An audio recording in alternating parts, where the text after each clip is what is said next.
I am extremely grateful for waking up, so grateful that I wouldn't trade it even for $100 million, which means every morning I wake up, I get something worth more than $100 million, and I act like it. You don't. Guys, as you know, money comes from relationships. Every dollar you've ever earned or received, you can trace it back to some sort of relationship. Is there any shortage of money? No, I look out my window and I see hundreds of millions of dollars. What's going on, everybody? We're here back in the studio with a special guest in the house, but first, here with my brother from the same mother. What's going on? Oof, we got a good one for you guys today. I was excited. I wasn't sure if this gentleman would have said yes to us, but he did. The man, the myth, the legend is in the house. Mr. Brad Lea, welcome to the Millennial's Choice Show. Thank you. Am I the Millennial's Choice?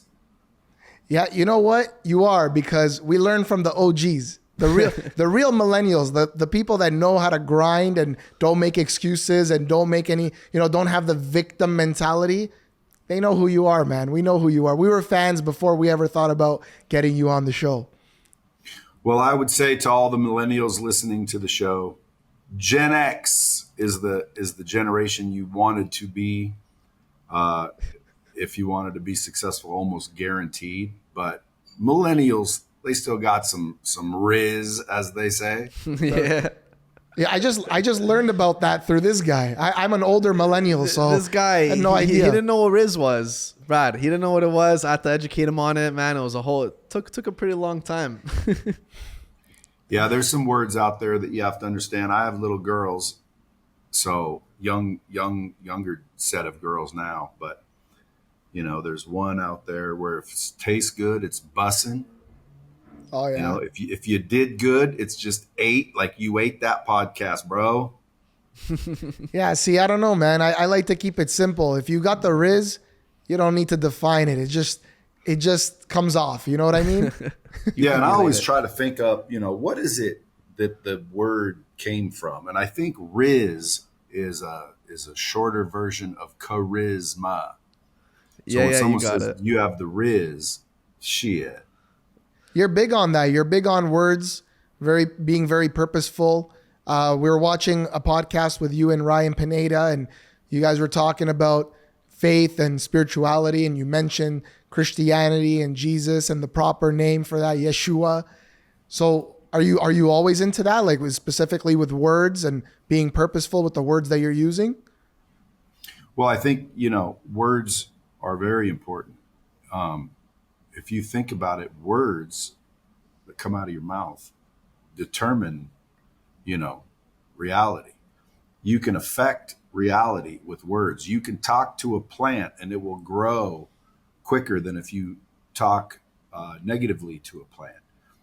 You can speak negatively to, believe it or not, a drop of water and the molecules in that water versus speaking to a drop of water, or speaking around a drop of water, I should say, because you wouldn't speak to it. And then that molecular structure is different. So it's proven that words will affect reality. They do affect frequency, and that's what we all pretty much are. It's just vibrations. If you looked at the molecular level of your body, you're actually molecular level not solid at all. So, it's like once you get down to, whoa, like that's deep shit, then you start to realize, man, there's a lot to this. Well, the words matter. That's why you spell words, because it's a spell that you can cast on people. And more importantly, yourself. A lot of people talk themselves into average. They talk themselves into being broke. I love that. So, words matter. But no, I'm not a wordsmith. Like, I don't run around looking at words, but I pay attention to what's being said. I like to believe that I'm a good communicator and I want to understand words. So when I heard riz, I'm like, I wonder what that came from. Must be charisma, because why would you say riz? Where'd riz come from? Well, the Bible even talks about how life and death are in the power of the tongue, right? So there's got to be some foundational truth there for sure, 100%. Well, they're talking about speaking in tongues. Yeah. Unless there's scripture that talks about the power of the tongue. But your tongue is massively powerful. If you knew how powerful it was, you would hold it more often. Yeah, in the Old Testament scriptures, they talk about life and death is in the tongue. That's for sure. But I love what you said about the spells thing, because I've talked to these guys about that, and they don't believe me. And I say the whole language is structured to keep you down. Like even when you talk about good morning, morning is a typically associated with negativity, right? You mourn the loss of somebody. Or weekend, it's a week end to that those days where, why don't we say week strong? You know what I mean? So it's like I purposefully don't say good morning. I always say happy Wednesday, happy Thursday, happy Tuesday, whatever the case may be, just to remove it from my language. And I never talk about the weekend. I don't differentiate Monday through Sunday. And actually the first day of the week is Sunday. Most people don't know that, but they think it's Monday because that's when they go back to work, go back to the jobs that they don't like. I don't know if you knew that. Sunday. Yeah. Yeah. We're ancient Assyrians, by the way, Brad. So we get the language. So the first day of the week, Chab Shabbat, is Sunday, the first day of the week. That's what it stands for. Interesting. Again, you won't catch me commenting on things I don't really, know much about. But I will tell you the words matter. Regardless of what the Bible says, words definitely matter. Words just matter in life, period. Like if you can become a master of your words, you're able to now convince, influence, and persuade people. If you've got that ability, you're getting paid no matter what. In other words, money is no longer a concern. Like literally, I want to start something where I go out and save the world, or at least the average. Why? Well, because I believe when you try to help people, what you should do is go accomplish something for yourself, right? Like do something worth something, and then turn back around and help the people you used to be get where you are. So if I think back, who did I used to be? Well, I used to be your average,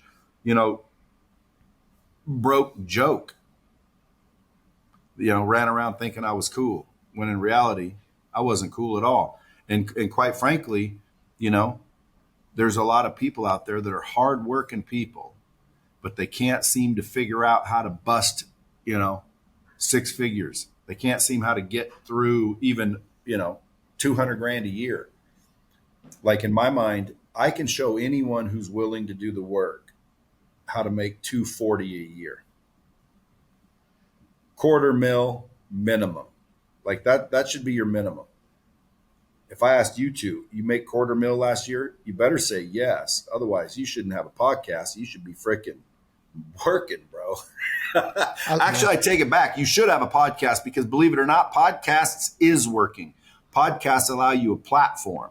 Everyone listening to this right now, my question to you would be, why don't you have a podcast? I've got a podcast. It's one of the top podcasts out there. And it's like legit. Like, in other words, I don't promote it and I don't freaking, advertise it. I should, but I don't. And when people come on my show, boom, that episode drops, pow, their social media accounts explode. They know that it dropped. People start hitting them up. People start buying their shit. Like, a podcast is a wise thing. So let me remove the podcast joke. You definitely should have a podcast, even if you're not making 250, which, by the way, might be why you're not making 250. But $250,000 a year, and again, it'd be a dumb question to say, do you guys make that? I already know you do. You must. You said you bought that building you're sitting in during COVID. Well, if you got the money to buy buildings, well, then you got probably a much higher income than that. The question is what does the average person, let alone millennial, Gen Z, I don't care, Gen X, boomers, what are they worth? Because if you look at the average American or Canadian, it's probably below 240. Yes or no? Oh yeah, by a long shot. Okay, so if you're listening to this and you're not making $240,000 a year, the question is why? Well, I'll bet you anything it'll boil back down to the words that you're telling yourself or the words other people are telling you. Because basically, you form your beliefs based on information. Information are usually in the form of words. Where do you get information from? Words. Words are how we communicate. Words are the basis of everything. Like you're listening to my words right now. People are listening to words. If you were going to take notes, you're writing words, man. Everything's words. So you need to have a good grasp on words and what you are as a painter. And imagine there's a clean canvas every time you meet someone new and you have a conversation. You know, what picture are you painting of yourself? You know, now inward, you know, what are you saying to yourself? Because most people, man, they talk the worst about and to themselves. Brad, was there a moment in your life, like a pivotal moment, where you just said, enough's enough? I got to push and I got to become, you know, a man for my own self. I got to make my own business, and, you know, something that significantly impacted your life to make a huge change? I always try to think back and figure out where were those pivotal moments. I don't really remember them because I've trained my brain to realize that the past is the past is the past, bro. It's like gone. So when I think back, what was the pivotal moment I decided that? Well, I don't really recall anything. I just recall realizing at some point, like, you know, there's things that you realize and there's things that you learn. The things that you realize means you probably went through multiple things and then you finally realized rather than, you know, learned. I need to figure that out though. What's the difference between realization and learning? Good question. But anyway, hey, when you're asking these questions and you ask to yourself, you know, what are you asking for? That's a question I have for you guys. Why do you ask the questions you ask? So for us, our goal with our channel is to inspire, it's to motivate, it's to learn more about our guests and their mindset and motivation behind who they are today. So when we're interviewing mobsters, for example, yeah, everybody wants to know about their life and wants to watch it. They're curious about it, most people. But at the same time, we want to bring a different perspective to our channel. So what I want to ask you and why I want to ask it is because we don't know you. We might know you because we've heard sound bites or clips or watched podcasts, but ultimately we don't really know who you are. And we really want to get to know you from a different lens. And that's why we've created our show. And that's why we're reaching out to guys like you and wanting to bring that perspective, because for us, it's not a one and done. We want to get to know you better. We want you to know us. We want you to challenge us too. And yeah, that 250,000 threshold, we've bursted through that ceiling a long time ago, but we're not boosting that to our audience. We did that through personal development. We learned that our attitude was the biggest part of this whole thing. And Jim Rohn says, you know, if you don't change your attitude and your personal development is not at the level of your income, then your income's going to change. You might get away with it for a little while, but then it's going to change. It's going to catch up to where you're at personally. So we love learning from guys like you. We know you're the real deal. We know that. And so what we're asking now is we want to ask you questions to bring it from a different perspective. That's why. Interesting. All right. Well, I'm an open book. Ask away. All right. I want to throw a curveball at you. So I was with somebody recently, and he told me this. He said, don't ever listen to a business owner when they tell you they're not making any money. They're lying. They always make money, and most of them take your money and invest it and make money off of your money. And so he's an older gentleman. He was my friend's father. So out of respect, the way we were raised, I didn't really challenge him, didn't feel the need to in that moment. But what I want to ask you is this. Has there ever been a moment where if you made this decision, your life would have went in a complete different direction? You may have had to do something and cross a line that you didn't want to cross in order to get to the next level, but then you chose the other path. Has that ever occurred to you in business? Well, it sounds like, have you ever faced a ethical decision? Yes, a major Because one. that's what that is. That's what that is. That's called an ethical decision, and you get them all the time. The question is are you ethical or are you not?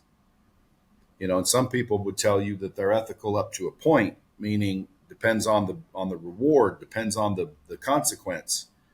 And I would tell you that I'm ethical regardless. So every decision that I've made in business is why I'm where I am. I could have been a lot farther, but that would be hypothetical. I also could be dead. I also could be in jail. I also could be broke. I also could be anywhere other than where I am. So I don't think about those things like normal people do because, in my mind, it's irrelevant. It's all irrelevant.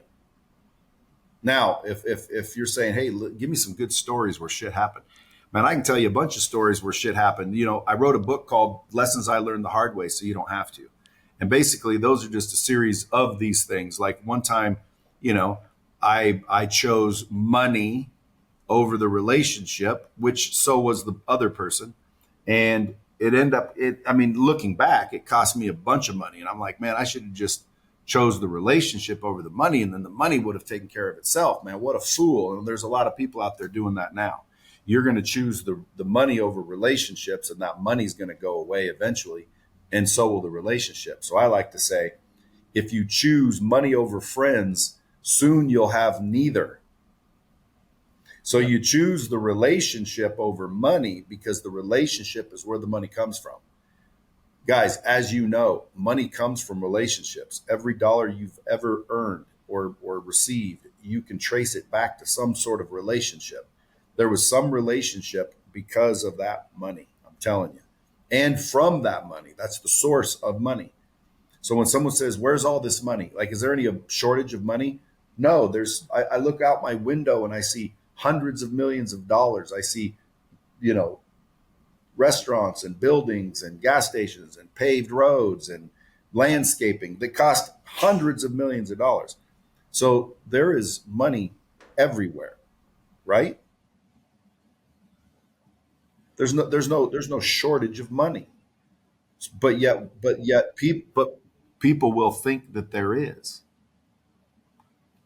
and they will literally talk about it, and then the words that are coming out of their mouth, that it's going into their recording, because your whole life's recorded by this. And every second of your life has been recorded by this. Whether you think you remember or you can't remember, it's there. The information is there. Every smell, every sound. Imagine that. A picnic you were at 8 years ago, inside your head is an exact recording of everything you heard, saw, smelled, touched, felt. Imagine a lifetime of that in your head. Well, that's why people change what they want in life. Like when you guys, millennials become Gen Xers, let's pretend it was just a time or an age that you shifted. You'll be millennials forever, but let's pretend, 10, 15 years from now, you guys will be smarter than you are today, don't you think? Are you smarter today than you were 10 years ago? 100%. Definitely. Yep. Yeah. So imagine 10 years from now. Now, don't get that twisted. There are people that 10 years from now, they won't be any smarter. Why? Well, because they're just reliving the same 10 years over and over and over. They're not getting any new information. And the new information that you get is what causes your beliefs to change. And your beliefs must change in order for your behaviors to change. And if your behaviors don't change, well, then your results won't change. So if you're thinking, man, I want something better. Okay, well, then you have to do something other than what you're doing. You have to change your behavior to change your result. So how do you change your behavior? That's the real question. Well, you change the information that you have. You get new information. That's the key, guys. Get new information, whether it's from the Bible or whether it's from a business book or whether it's from my podcast or this podcast. You should be seeking information on a daily basis. Every single day, you should wake up and think, what is it that I don't know? Today, I need to figure out something I didn't know yesterday. Like, where's the information I'm looking for? And start looking in the book, start listening, start paying attention, start introducing yourself, start getting active, start actively seeking information on a regular basis, because it's the lack of that information that keeps you where you are and from where you want to be. So where do you want to be? There's a lot of people that won't even be able to tell you that. I Can love you it. imagine That's great. Thank being you. out looking to be successful, but you don't know what success looks like? Have you ever been there? Yep. Definitely. It's all about raising your awareness. You talked about it earlier, your frequency, right? It's all about raising your awareness. You don't know what you don't know. And I always find that when I'm under pressure, that's when I find out what I need to know. When I put myself under that pressure, my back's against the wall, that's when I find out what I need to know. It's not by accident. It's not by accident. So the key for me is, how do I put myself in those uncomfortable positions so that I could grow? And how do I do that over and over and over again? Yeah. I wanted to ask you something, Brad, going back to the part about relationships. What are your thoughts on work-family balance?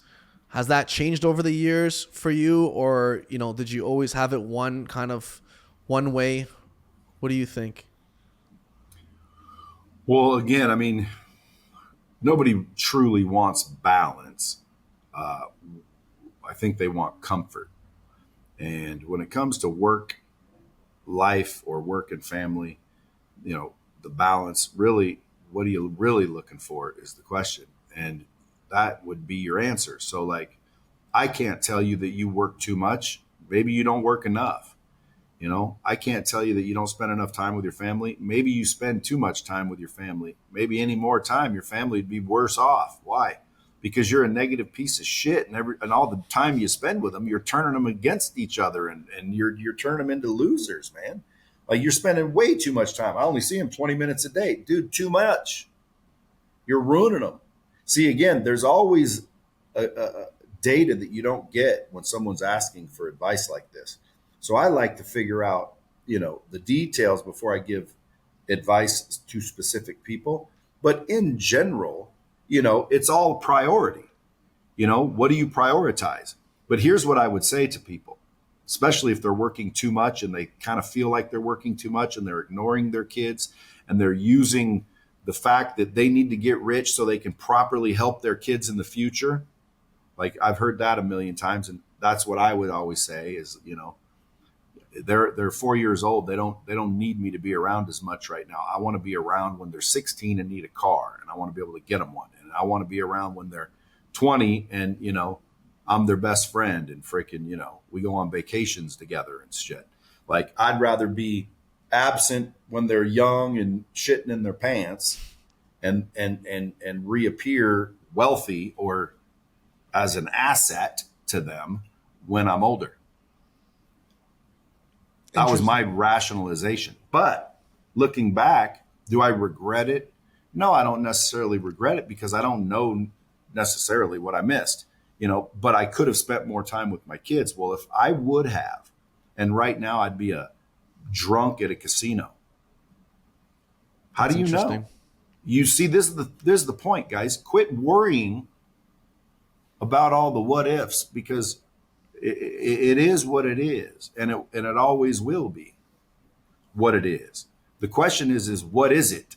Well, that's what you get to decide. So if you listen, what does Brad think about this work-life balance? Should you work more? Should you, should there be, is it even a thing? In my life, it's not a thing. It's called priorities, period. So right now, if my kids were having a, event where I have to be there, well, then fuck work. I'm going to my kid's event. Why? You can't get that back. I can go make more money, but I can't get that memory back with the daddy-daughter dance, things like that. I don't miss those things. I don't care about what I could have done in lieu of that. Now, obviously, if that were to change, like, let's say Warren Buffett said, "Hey, Brad, I'd like to meet with you in Las Vegas, and I'm only available at 2:00, but I've got a proposition for you. It could put a couple $2 billion in your pocket. I'd like to meet with you at 2:00 at the Wynn, and at 2:00, daddy-daughter dance." What would I do then? Well, my question is what would you do then? Because it doesn't matter what I would do. If you were What does it asking us matter? right I now, know, but and what is it like? Think about this, guys. This is deep yeah, shit. What does it matter what I would do? It doesn't mean you would do the same thing. But if exactly. someone's like, well, I'm just curious what you would do. In that case, I would go meet with Warren Buffett. Why? Well, because I'll fucking have another daddy daughter dance next year. But you see what I'm saying? Like, I dude, agree, another one, it's every year a daddy daughter dance. Quit acting like you can't miss it. Well, you can miss it if you want to. In most cases, I'm not going to want to. Why? Because whatever else there is not worth losing the opportunity of having that memory and being with my daughter at the daddy daughter dance, for example. But then again, how often do you get to meet with Warren Buffett? Like, I'll meet with daddy daughter dance next year. Shit, I ain't missing this opportunity. So it's a priority. That's all it is. You prioritize. And sometimes work is your priority for 3, 4, 5 weeks in a row. And someone will be like, hey, you should spend more time with your kids. Listen, my kids are fine right now. They're not hollering. They're not screaming. They're happy when I get home. They're loving life. You know, they don't miss daddy. They're not running up saying I'm bored. They're not crying because I'm never there. Like, everything's good. And then it gets to a point where, hey, I can see my wife. She's like, you know, been with him 3 weeks straight, you know, every day, all day. And by the way, guys, shout out to the freaking moms out there, especially the single moms. Like, I think we as men underestimate the difficulty of just simply staying home with children. It's not Like, easy. everybody acts like, well, she doesn't work. She just stays home. Staying home with your children is work. Number one. Number two, it's mind numbing to not interact with other adults all day long. Like, if you're just sitting there constantly watching children all day long, especially younger ones, where literally they're everywhere. They got snot in their nose. That one just shit the diaper, and that one's, you know, getting into the cupboards where there's, you know, dangerous chemicals. This one's over here. This one wants you to watch freaking Coco Melon, and this one wants you to, you know, it's like all day long for weeks at a time. Holy shit. Shout out to the moms that are doing that on a regular basis. And shout out to the dads that are doing that. Although, if there's dads doing that, pending extenuating circumstances, I would say, dad, okay, get yourself a female, okay? Get yourself a lady, get yourself a wife, get yourself a mom, get yourself somebody, and freaking get out there and show them how to live. Because being is the best example. Like, you want to get your kids to be good kids, guys. You guys have kids? Yeah. I have two under. Technically, it was two under two now, but it was two under one just a month ago, and he has a newborn. Here's what's most important with your kids. Okay, don't worry about what you tell them. Okay, worried about what they see. They're not listening to you. Okay, they're watching you, and what they see is what they hear. So you can say all the shit you want. It's what you do that matters. Okay? At the end of the day, they're watching you and they're going to emulate you.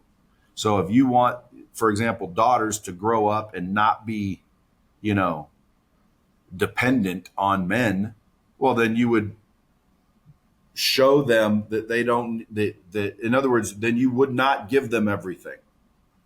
Why? Well, because if you as a man gives them everything their whole life, is that good or bad?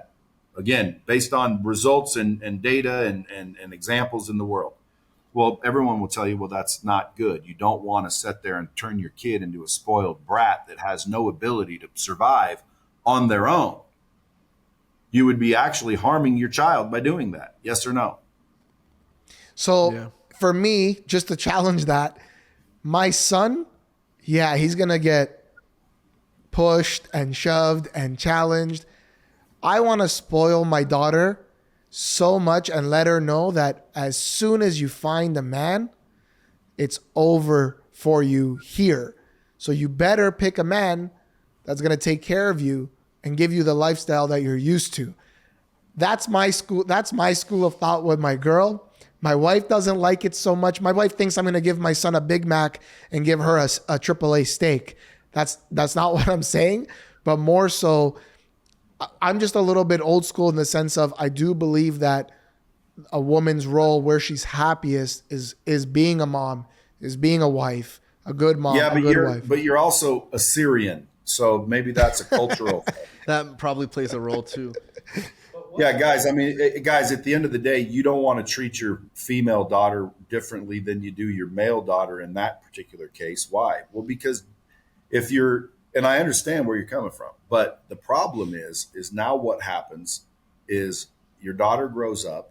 She's had everything handed to her whole life. She's probably a little bit of an entitled brat, quite frankly. It depends. Not all of them are, but most cases, you spoil your little girl. They grow up. They know daddy will give them anything they want. They have no ability to factor or figure out problems for themselves.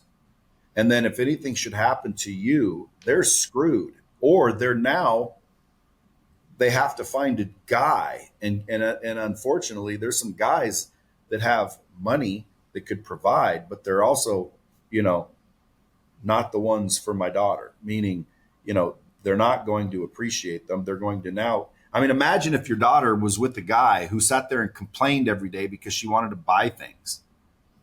You know how many guys out there bitch and moan at their girls for buying things?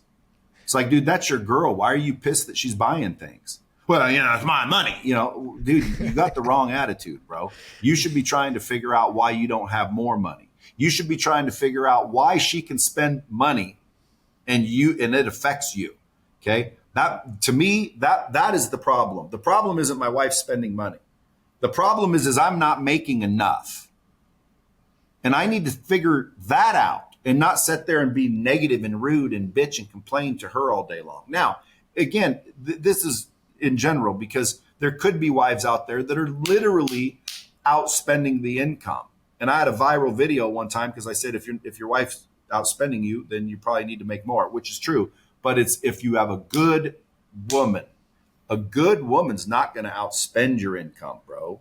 A good woman is going to help you develop and grow into a bigger, better human to make a bit more and more money.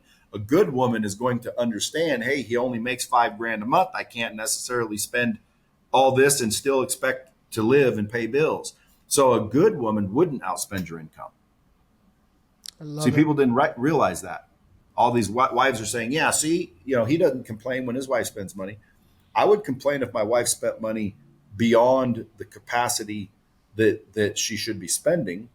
Fortunately, I don't think she's capable of outspending me.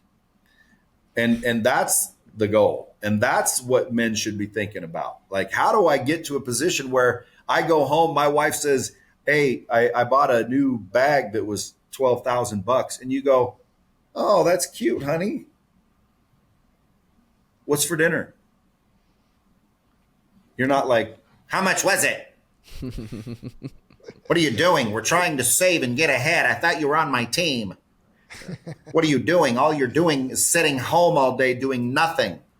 Sitting home all day doing nothing. Why do you think she's home all day doing nothing? Okay, do you got kids? Well, yeah. Again, dude, that's a hard job. I wouldn't trade places with somebody staying home with kids all day. What are your thoughts, Brad, on if the woman makes it? What if she's the bread earner, right? And she's bringing in $500K. Hey, in the U.S., it's called breadwinner. Or did you say bread earner? Breadwinner. You said bread earner. Bread earner. Sorry, breadwinner. Yeah, in my Canada, bad. It's also breadwinner. It's also breadwinner. It is breadwinner. Yeah. Okay, so if your wife's the breadwinner, what's that mean? I know what it means, but what do you mean? What about it? So, do you believe in traditional gender roles where the man should be the one, bringing in the money? Of course I do. And by the way, if you guys want better, more powerful answers, just ask the question. Don't give me the example answer afterwards. Like, do you believe in gender roles?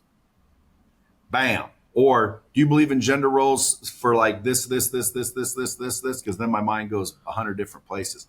Gender roles, traditional. Yes, I am a traditionalist when it comes to gender roles. I believe the man is supposed to provide and protect for women and children, specifically his own, but all of them for that matter. Again, call me whatever you want. Call me a simp. Call me a freaking fool. Call me whatever. I believe all the men on this planet are designed to protect and provide for women and children. Women and children, especially women, they're designed to nurture and support. Nurture and support who? Men and children. So again, men need support from their wives. Wives need support from their men. It's a unity. That's why you get together. So now you have a unity. Okay. You don't want to be a man that is fighting with your wife. You don't want to be a guy that doesn't like coming home at night.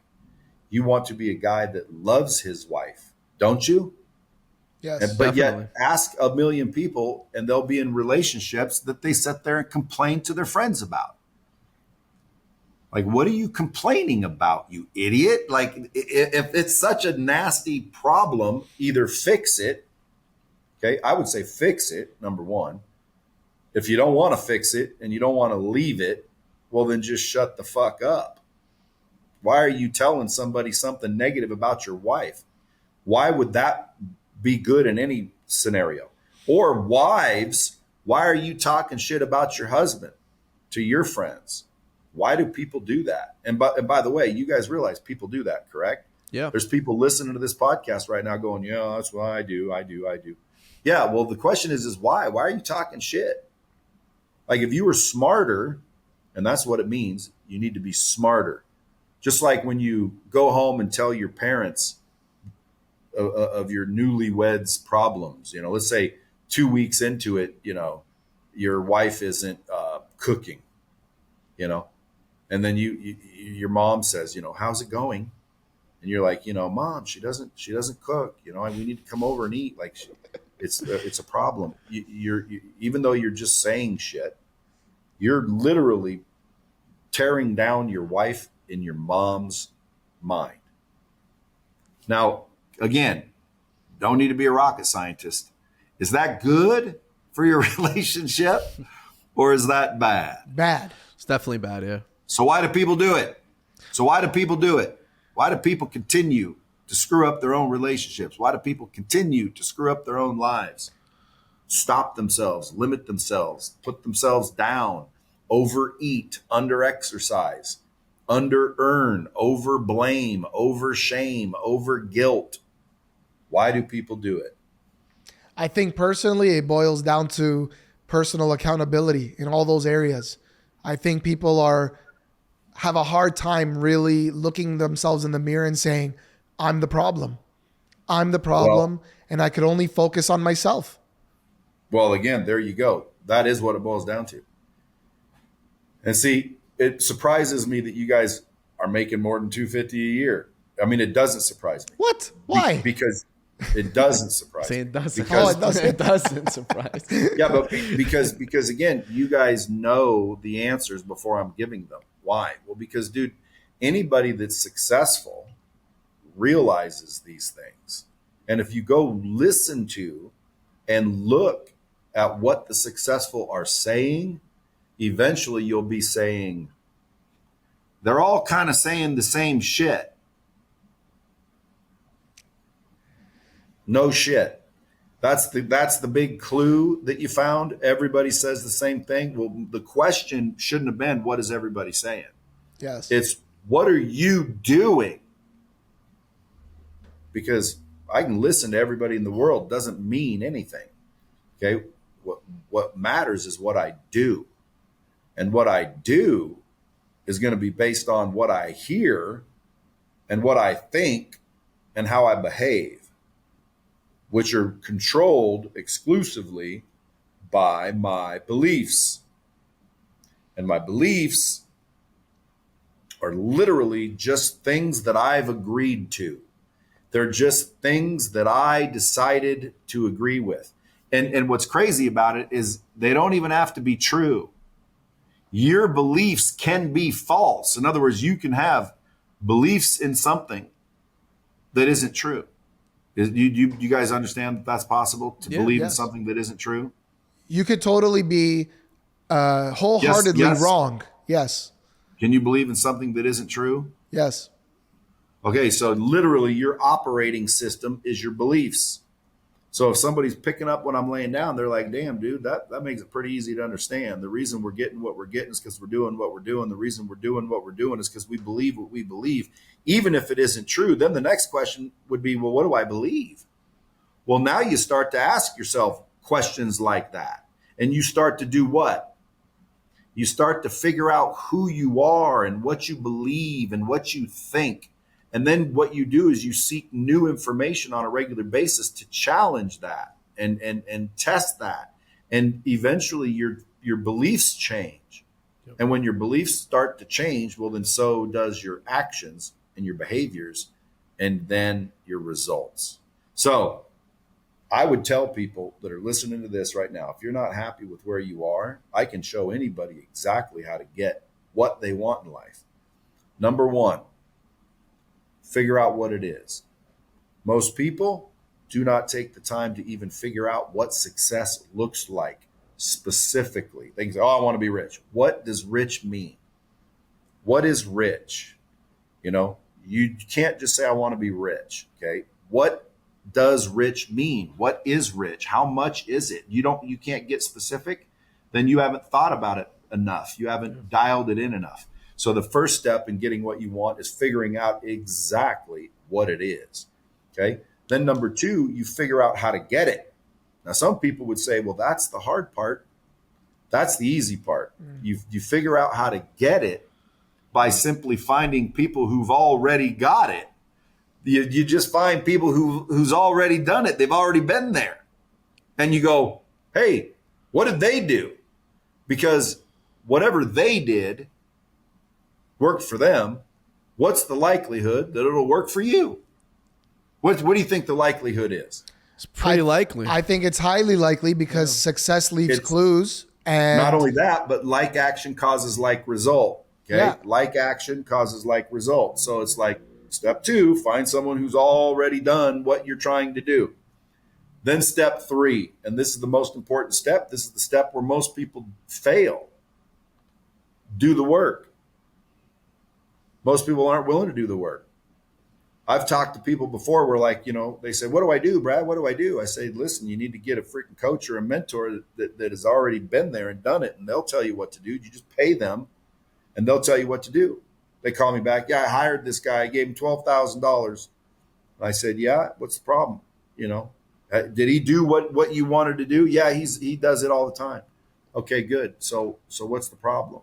Yeah, he wants me to fucking wake up in the morning and do this and do that and go here and go there and fuck that. Okay, well, if that's the problem, bitch, then you're not willing to do the work. But the formula still's legit. People always ask, will it work? I always say, will you? Okay. It works if you do. If you don't, it don't. Guys, life isn't rocket science, or I wouldn't have been able to figure it out. I'm just a high school dropout. I also think a lot of people really get stuck with, not figuring out why they are the way they are, right? And they don't look into, their upbringing and things like that. And as a result, they don't even question their lives. They're just kind of coasting blindly. And that was huge for me when I learned more about who I am and why I am the way I am. And, do I want to continue that life, or do I want to just create something new for myself moving forward? And that was a huge, huge eye opener for me. Yeah. Because your environment really does create you, right? When you're a kid, you see what mom and dad do, exactly like you were saying before. If mom and dad are complaining, you're probably going to complain too, right?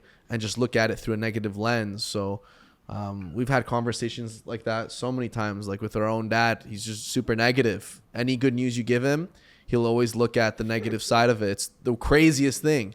Now that we're older and we're personally developed, we just kind of shake it off. But It's insane. But for me, on my dad's point, that actually motivated me, because it motivated me not to be like that.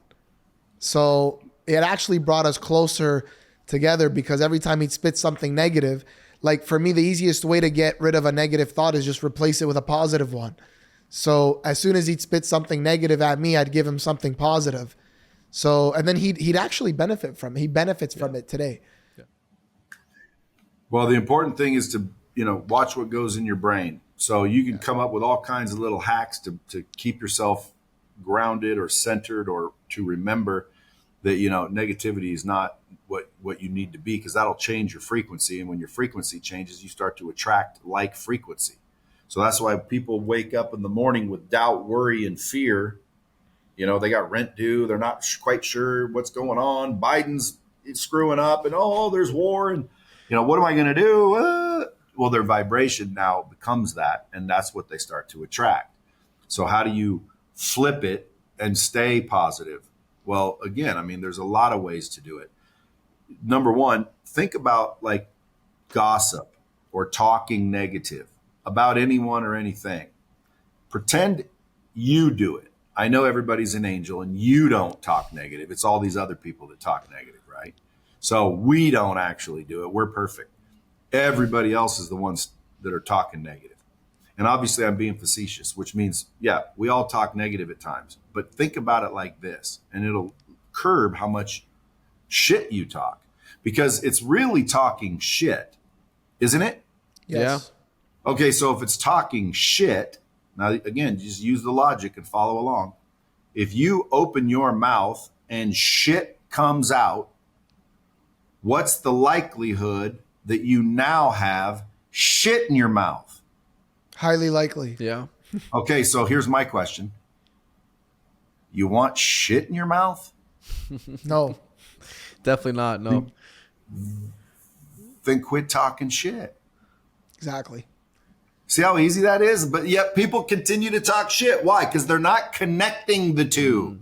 They're not mentally saying, when I talk negatively, that is not good.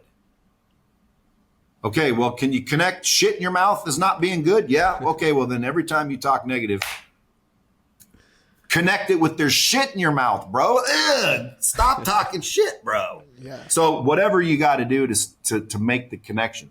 Now, what I do when I wake up in the morning is I realize how lucky I am to be alive for the day. And so I connect it with gratitude. I wake up and I think to myself every single morning, thanks to a little training regimen that I did, I am extremely grateful for waking up, so grateful that I wouldn't trade it even for $100 million, which means every morning I wake up, I get something worth more than $100 million, and I act like it. You don't. Most people are waking up and they're down in the worry and the fear and the anxiety, and they're not appreciating the fact that they get the day to solve those challenges. They're not appreciating the fact that they're alive. They're not appreciating the simplicity of breathing.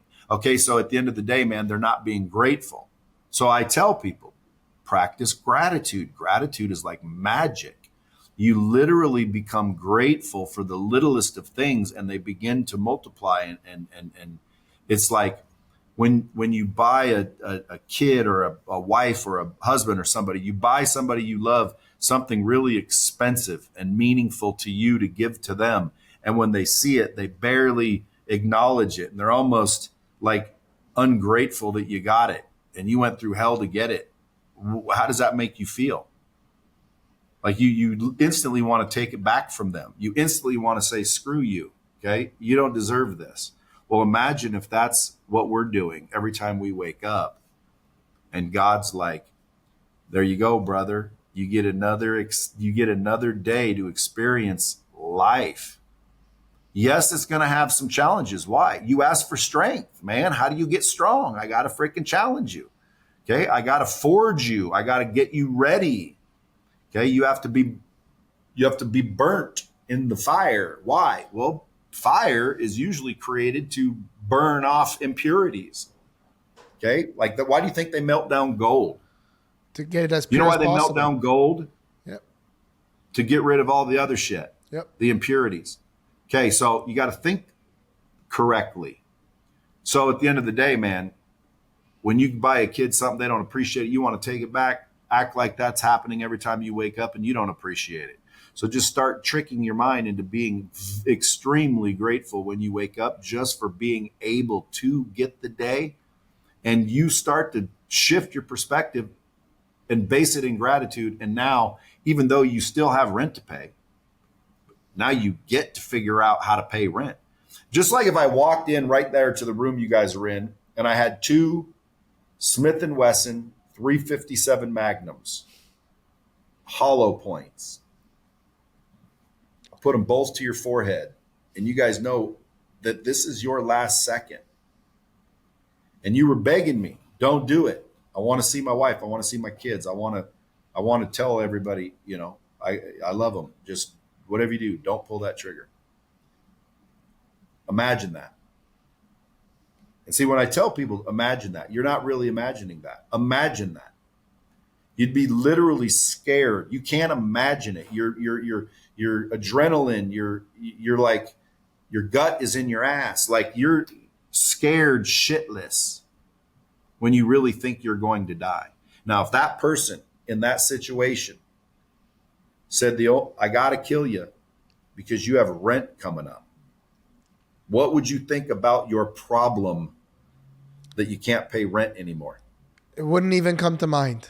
What would you think? It's not important. Wouldn't even think about it. Dude, I got to can you, bro. I got to pop this. I got to get you. Dude, you got rent coming up that you're not able to pay. What would you say in your head? I don't give a shit about the rent. I want to see my family. Yeah, I don't care about the rent. I don't care about my problems. Those aren't even fucking problems. Yeah. This is a problem. Exactly. So you got to pay attention and realize, dude, you ain't got problems. You got opportunities. And your mind just went from scarcity to abundance. You don't have problems. You have opportunities. If you live in the problems, you'll get more problems. If you live in the opportunities, you'll get more opportunities. What do we all want in life? Opportunities. Where are they? Everywhere. Unless you're limited. I don't get any opportunities. I live out here in Twin Rivers, Michigan. There's no, you guys, that's easy for you to say. You're up there in Canada. Oh, Brad, it's easy for you to say you're rich. That's limited. You're a limited thinking, scarcity-based person, and that must change. I am an abundant thinker. I am a growth mindset person. I believe in abundance. So when I wake up, my perspective is, dude, I got all kinds of opportunities today. And man, I'll probably get a whole bunch more opportunities. But when I see them, I don't go, oh, shucks. I have to figure out how to pay bills and buy some diapers. This world's not fair. Nobody loves me. I'm tired of all this bullshit. Well, guess what's happening to your vibration, folks? Down here on the tone scale where it's all nasty. Fear, doubt, worry, anxiety, shame, guilt, depression. What are you going to do? Well, you're going to freaking attract more of it. Why? Because your vibration seeks itself out. That's why every day I get opportunities to be on kick-ass podcasts, meet kick-ass people. You guys are hustlers, man. In 10 years, you guys could be the next fucking billionaires. And I know you now. See, boom, boom, boom. Everything's opportunity. Everything's relationship. Everything's easy. Life's easy. How many times have you heard life's easy? I've heard the opposite. Life's hard.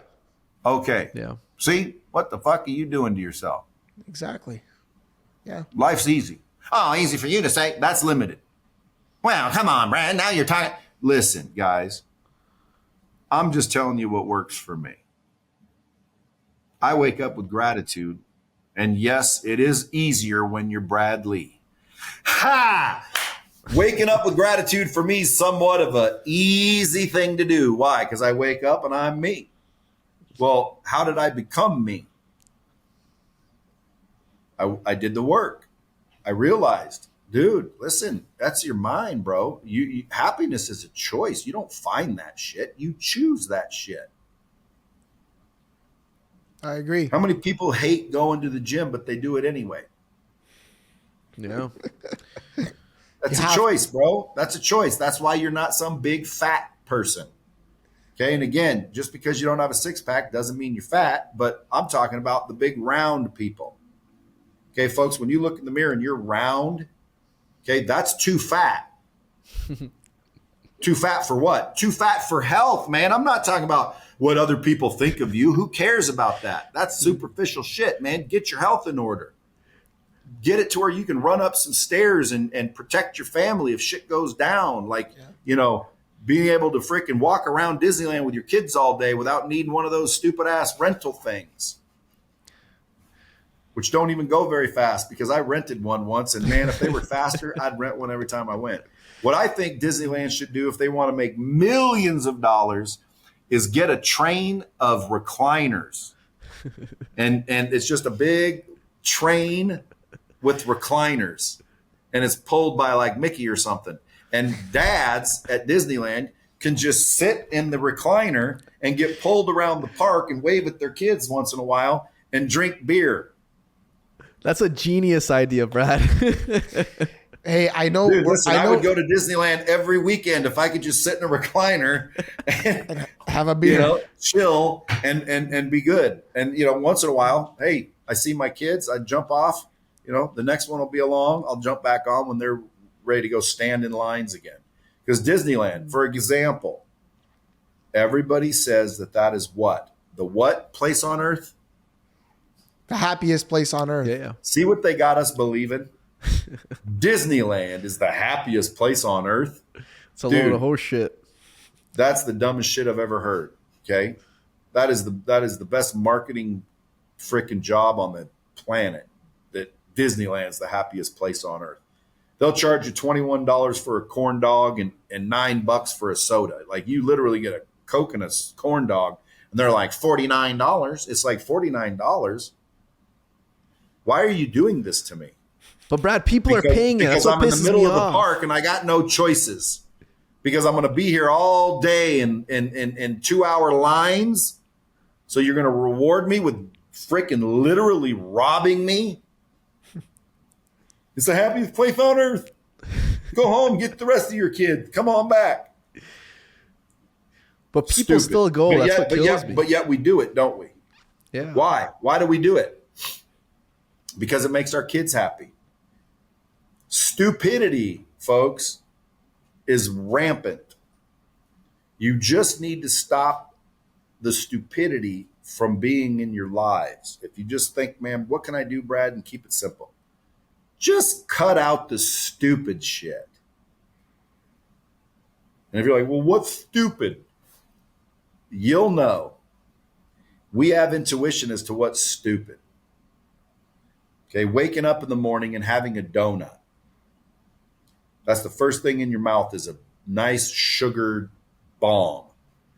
Insulin jacking, body ruining, no nutritional value, no benefit other than taste, which, by the way, those evil bastards are doing on purpose, because sugar is evil. So what's the better choice? That or freaking a cup of scrambled eggs, for example? Well, everybody knows the answer. Even the fat guy knows the answer, but they don't choose the right answer. Why? Because, dude, sugar's addictive. I need to it's all up here. Everything is up here.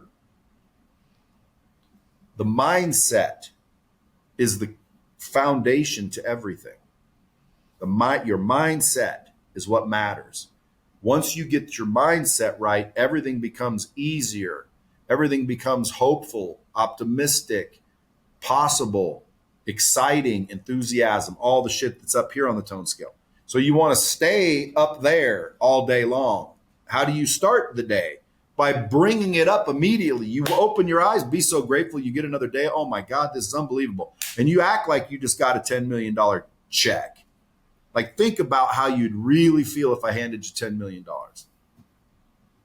Like, if I was in a live seminar right now, I'd say, turn the lights down. I want everybody to shut their eyes. and I want you to breathe a little bit. And I want you to literally feel as if, like, just think, you have a great imagination. We have since, it was even better as babies. But as we grow up, people say that it's stupid. But let's go back to being a kid and childlike, not childish, and try and picture what it would be like if Brad Lea just handed you 10 million cash, liquid. Who would you call? Where would you go? What would you feel like? And you start to go, oh, hey. Okay, well, that's how you should feel every day waking up. It's worth more than the $10 million. Exactly. Why are you just going to shit on it? So that's the hack, fellas. You wake up with extreme gratitude, and all of a sudden, you get to go to the gym. You get to figure out rent. You get to it's like the guy took the gun away. I don't care about the rent. I don't care about none of that unimportant bullshit. Like, I can't even believe I was crying about that. Like, dude, let me live. Okay, fine, you can live. And then as soon as we turn back around and that rent's hitting us in the face, and then our negative friends that we're letting talk shit to us are talking, and then we talk shit to ourselves all day long, about ourselves all day long, and we can't get away from them, we can't get away from us. And that's an excuse and that's a lie, because we can. You know what you do? You control this. And people can't seem to understand that you control that. You control that. I had a guest on my podcast a couple times ago where the guy was arguing that he doesn't control his mind. Outside influence does. What kind of it? Buffoon believes that. You control your mind, gentlemen, and I know you guys know this, but listeners, you control your mind. Now you can be sitting here going, no duh. Okay, well, if it's no duh, then how come you are where you are and not where you want to be? And I can just hear people's thoughts right now out in the universe. Somebody's thinking, well, how do you know what I want? You're not even me. I ain't talking to you, dipshit. Okay? I'm talking to the people that are like looking for answers. I'm talking to the people that have been literally asking God for a sign. I'm your sign. God sent me to you. Wake up. This shit isn't rocket science. Pay attention. Think. Hey, do you think it's smart to work on yourself every day to improve or not? Yes or no? Yes. Okay. Are you doing it? Yes. Yes or no? Yes. No. Do you know you should? Yeah. Then how come you're not? I don't know. Yeah, you do fucking know. You excuse making bitch. You're being lazy. No, it's because you're fucking deciding to. That's your mind saying, I've done it a million times, guys. This is how I know. Yeah. I've gotten up in the morning after saying the night before, tomorrow I'm starting my diet. I don't give a shit, by the way. I don't give a shit. Tomorrow's the day. And then I wake up in the morning and the first thing I'm thinking about is, well, what time is it? Do I need to be getting to work, or do I have even enough time to work out? Well, boy, that's cutting it close. Maybe I'll just work out tonight. Yeah, that's what I'll do. Now let me scroll social media because I just found 50 minutes. Now I'm scrolling social media. Then I get up and go throughout my day. Then I get home. I got to go to work out. I have to work out tonight. I skipped it this morning. I get home. Kids want to play. Wife wants to play. Somebody wants to play. Well, now what do you do? Well, okay, tomorrow morning is when I'll start. Dude, I've done that 100 times. And people listening right now are like, dude, I've done that too. Okay, so if we've all done it and we all realize that it's the truth, well, then why can't we simply connect that we are the ones deciding or not deciding, which, by the way, not deciding is deciding. But we're the ones making the choices. We're the ones making the decisions. You're the one that controls this. This is what's doing it. Understand, it's the mindset. Then it's the skill set. Then it's your habits. 3 simple ass pillars of life. Your mindset, your skill set, and your habits. What's that mean? Are you positive and abundant? Are you talented? Do you take the right actions repeatedly? If the answer is yes to all those, I guarantee you're going to be in freaking a much better condition, probably rich, if you get that way. Now, again, well, how do I get that way? You start reading books, you start listening to coaches and mentors on mindset. You start to seek information and absorb it and digest it and chew on it and think about it and test it and try it and study it. Like, it's an effort. Okay. But you then become abundant. You then start to realize, man, there is no shortage of money. I just don't have access to any. Exactly. So that changes the question now, doesn't it? Instead of sitting there thinking there's no money and now all of a sudden you're thinking, how do I get some? It's all over the place. How do I get some? Well, now the answers start coming to answer that question. Isn't that a much better question? Yeah. It's not if I can be a billionaire. Oh, I can't be a billionaire. My dad left and my mom rose us single and we didn't have any money and I didn't get to go to college like all you guys and blah, blah, blah, blah, blah, blah, blah, blah. Well, I need to pay bills. You don't understand, Brad. I got 6 kids and they need diapers and blah, blah, blah, blah, blah, blah, blah, blah. No, your brain, your mind, your fucking this thing is causing you to limit your beliefs, which limits your vision, which limits you. So who's limiting you? You. Yourself. Yeah. You're doing it to yourself, but there's people that are listening to this podcast. They will not believe what I'm saying. They'll get off of this thing and they'll talk shit on my social media. I heard John, the millennial's choice. I don't know who's picking, but you ain't my choice. Well, bitch, I don't care. The second you're born, you're screwed. Why? Well, because you're going to die. Now imagine living your whole life fearing that I'm going to die. Oh, I'm going to die. I'm going to die. I'm going to die. I'm going to die. I'm going to die. You live 95 years afraid that you're going to die. Every day you're in that vibration. Dude, would you want that life?